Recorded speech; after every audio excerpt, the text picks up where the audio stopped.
Schönen guten Tag. Der Physiker Albert Einstein, ja, der ist Ihnen sicher ein Begriff. Und wenn man seinen Namen hört, dann bringt man ihn zumeist ja mit seiner verwegenen Relativitätstheorie in Verbindung. Und die gesamte Menschheit, ob sie nun etwas von Physik versteht oder nicht, bestaunt und bewundert diesen Mann eben nicht zuletzt wegen dieser seiner Theorie. Nur frage ich mich bei aller Verwunderung und Bewunderung, ja, wer hat diese bahnbrechende Theorie überhaupt verstanden? Der Laie, ich bin im Übrigen auch einer, ja, der Laie verwundert sich, staunt und glaubt, ohne zu wissen, was sich dahinter verbirgt, beziehungsweise was das beinhaltet. Das heißt, man glaubt, ohne zu wissen, man glaubt, ohne zu sehen.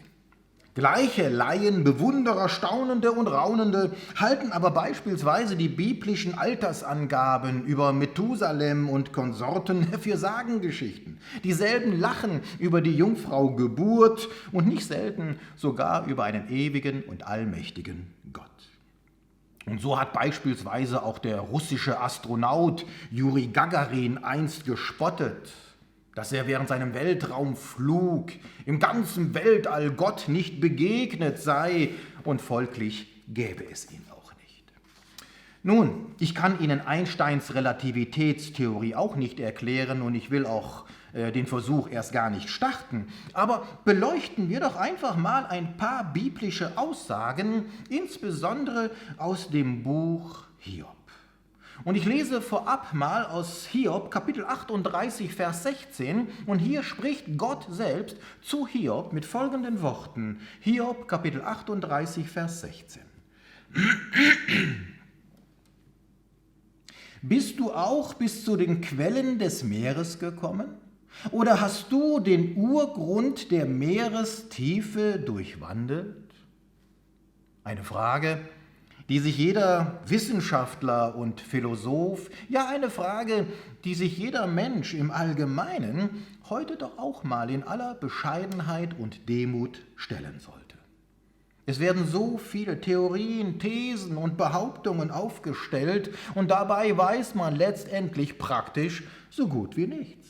Niemand, aber auch wirklich niemand ist bis in die Unendlichkeit des Universums vorgedrungen. Niemand bis in die Tiefen des Erdkerns gelangt und niemand bis zu den Quellen der Meere abgetaucht. Ja, wo war denn dieser Gagarin schon, ja? Im Vergleich zu den unendlichen Weiten des Weltalls, da hat er sich in seiner fliegenden Blechkiste nicht einen Millimeter weit fortbewegt. Und von daher ist auch seine Aussage, ihm sei Gott im Weltraum nicht begegnet, folglich gibt es auch keinen Gott, ja, ungefähr so sinnig, als würde eine toskanische Weinbergschnecke behaupten, es gäbe keine Kängurus. Und selbst über den Planeten, auf dem wir hier leben, selbst über die Erde, weiß man relativ wenig bis nichts.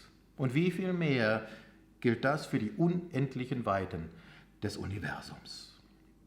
Albert Einstein, er vertrat damals noch die Meinung, dass das Universum unendlich ist. Das heißt, wenn man die Erde nur weit genug verlassen könnte, dann gibt es eigentlich gar keinen Raum mehr.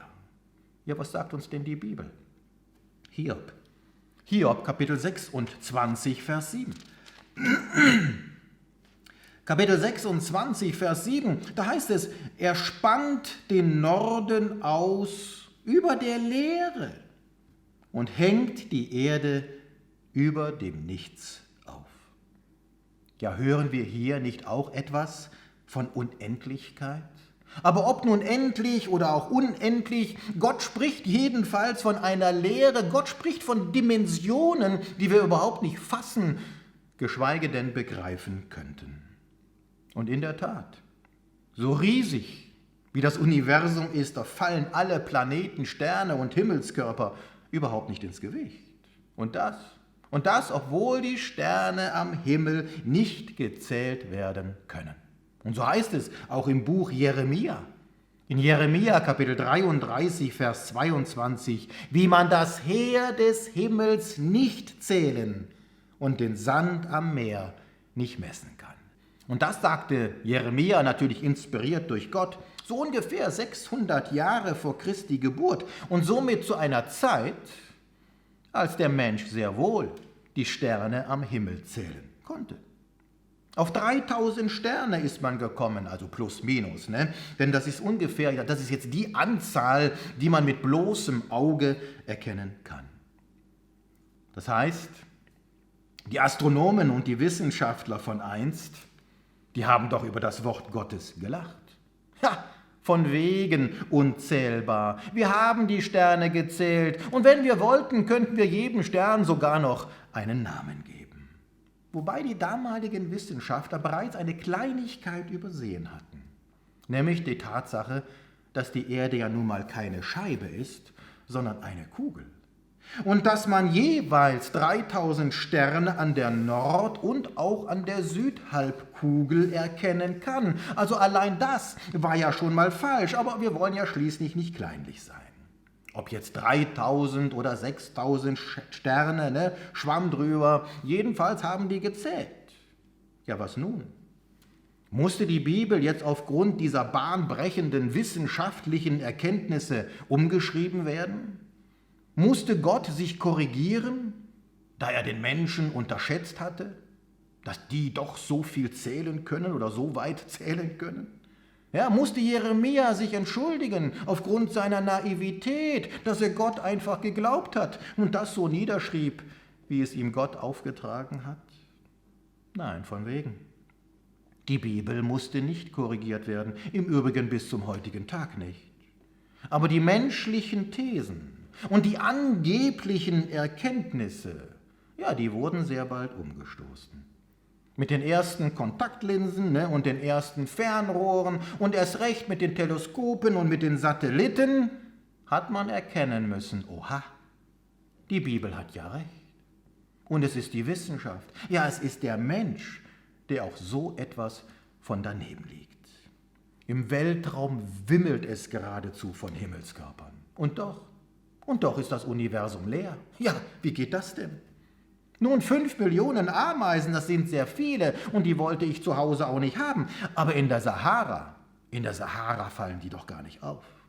Und noch krasser ist es im Vergleich der Himmelskörper zu den unendlichen Weiten des Weltalls. Ja, es liegen derart unvorstellbare Entfernungen zwischen den einzelnen Himmelskörpern, dass deren unzählbare Schar gar nicht auffällt und praktisch alles finster ist. Ja, was von der Erde aus betrachtet einem herrlichen kosmischen Lichtermeer gleicht, das ist im Weltall selber absolute Leere und Finsternis. Unglaublich, aber wahr. Und da kann man einfach nur staunen.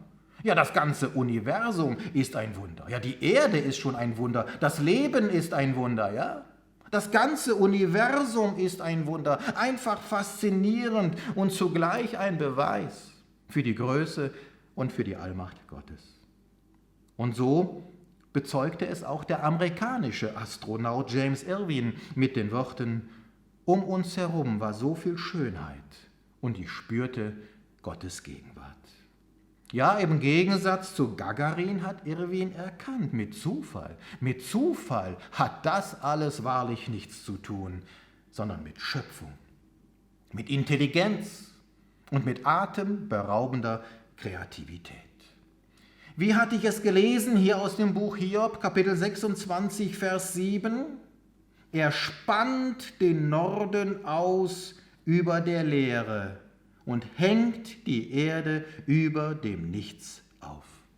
Dieses Wort kommt dem heutigen Weltbild nicht nur sehr nahe, nein, es entspricht dem heutigen Weltbild. Und das, obwohl es bereits etwa 4000 Jahre alt ist.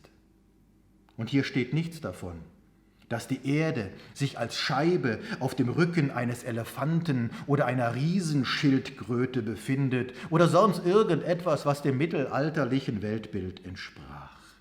Nein, hier heißt es, er hängt die Erde über dem Nichts auf. Das ist das Geheimnis der unsichtbaren Anziehungskraft im Weltall, die bis heute die Wissenschaft vor einen Rätsel stellt. Und da soll mir noch jemand sagen, die Bibel sei nicht zeitgemäß oder gar unglaubwürdig. Der Glaube an eine flache Erde, beziehungsweise dass die Erde eine Scheibe sei, ja, dieser Glaube fußt jedenfalls nicht auf die Aussagen der Bibel, sondern auf falsche Interpretationen der Menschen, ja, auch der mittelalterlichen Kirche. Gott selbst hat in seinem Wort hier in der Heiligen Schrift nie von einer Erdscheibe gesprochen, ganz im Gegenteil. Und so heißt es zum Beispiel auch im Buch Jesaja Kapitel 40. Jesaja Kapitel 40, niedergeschrieben ungefähr so 700 Jahre vor der Geburt Jesu Christi. Jesaja 40, die Verse 21 und 22. Wisst ihr es nicht? Hört ihr es nicht? Ist es euch nicht von Anfang an verkündigt worden? Habt ihr nicht Einsicht erlangt in die Grundlegung der Erde? Er ist es, Gott der Schöpfer, er ist es, jetzt hört gut zu, der über den Kreis der Erde thront und vor dem ihre Bewohner wie Heuschrecken sind, der den Himmel ausbreitet wie einen Schleier und ihn ausspannt wie ein Zelt zum Wohnen. Und da kann man wirklich nur sagen, oh ja, wohl dem, der dem Wort Gottes vertraut. Denn nichts von alledem, angefangen von der Schöpfung bis hin zur Offenbarung der neuen Himmel und der neuen Erde, nichts von alledem, was in der Bibel geschrieben steht, musste jemals korrigiert oder angepasst werden. Und so will ich Sie ermutigen, lesen Sie in der Bibel und glauben Sie an das, was hier geschrieben steht. Der Herr segne Sie.